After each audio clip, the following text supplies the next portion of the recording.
All right, so notice Luke chapter 4, verse 18. Now, some of this is going to be duplicating because of what we call the Gospels.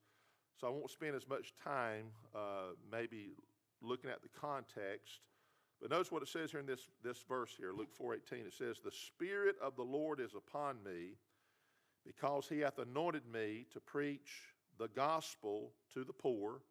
He hath sent me to heal the brokenhearted, to preach deliverance to the captives, and recovering of sight to the blind, to set at liberty them that are bruised." And then verse 19, "to preach the acceptable year of the Lord." If you want to find out where that's at, that's Isaiah chapter 61, verses 1 and 2.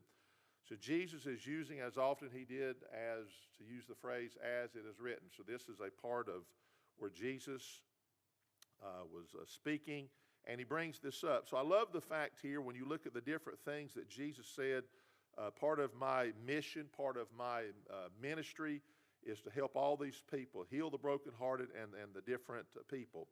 And then, of course, he also raised people from the dead.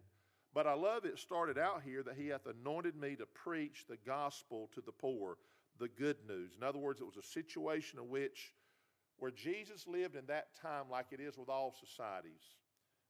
We're fortunate enough to have lived long enough to see many blessings America's had, and we still do.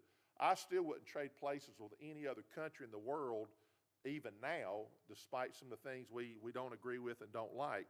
But that being said, when God is not promoted and lived, then the effects of society really start to manifest themselves. There's less care of people, less concern for people. We talked about Sunday, the compassion's not there.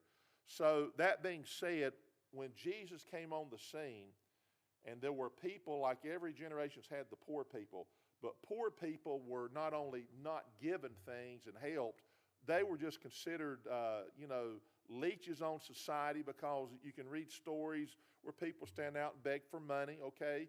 And we understand that. But it's like there was no help, no care, and no concern. And Jesus says, one of my missions here is to come to this earth and to go to people that no one cares about and preach to them the gospel.